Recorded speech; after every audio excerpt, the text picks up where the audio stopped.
Step one is getting the distance laid out for where the tower legs are going to go. This varies between boats. A couple things you have to keep in mind is making sure you have room for the windshield to open, and then how the tower lays down.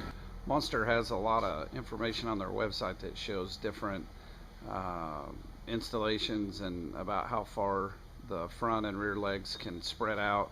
You can see on this boat right here, we have it measured to put the front leg mounts here, which still leaves clearance for the windshield to open. And then moving to the back, you want to make sure that wherever you have it set, that the tower can lay down flat in the boat. Hopefully you can get it to where it'll fit, where it'll lay down inside the seat.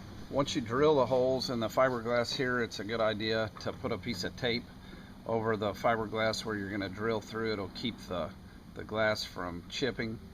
And whenever you drill through, I don't know if you can see in this video here, but you want a minimum of 3/8 of an inch fiberglass thickness where you're going to go through.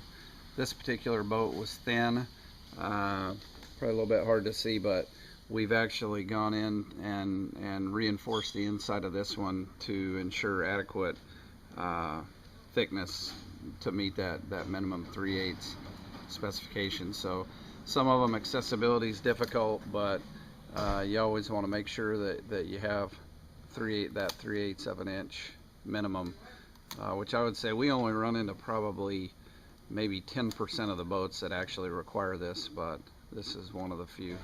Okay, moving on to the next step. The brackets, attaching brackets for the tower are installed in the holes that we drilled earlier.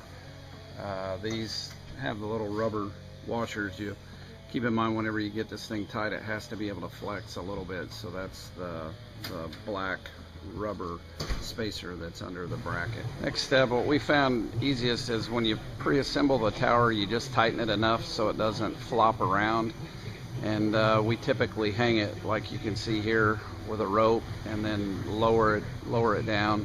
It's a lot easier than trying to manhandle the tower. It takes several people, and the legs want to spread out and so forth, so it's just easiest to use a rope with the tower pre-assembled and just lower it down into place, and then you're going to attach it onto the brackets that you've installed in the previous step. A little helpful hint is once you lower this tower down, you attach the legs on the rear brackets, but notice we haven't installed, we have them marked where the front brackets are going to go, but we don't go ahead and drill them in just in case once you get the tower sat down on there you find out that there's something that interferes or whatnot and you want to end up moving it. Then you don't have it locked in and you can move them out and spread them out further or whatever you need to for other clearance. But that's just a lesson that was learned the hard way, so helpful hint. Okay, drilling the holes here, notice the positions marked, and then a little center punch was used to locate the drill bit to drill the pilot hole, which will start now.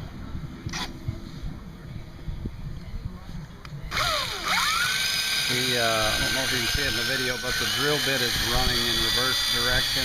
That keeps from grabbing, and which has a tendency to grab the gel coat and chip it. So you always want to run that bit backwards to start with and get through that first layer of gel coat. Okay, now for the correct size hole. Notice the drill bit's running backwards again. You get through the gel coat before you reverse it and turn it around.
snake down through here, and got both my sets of speaker wires hooked up to it.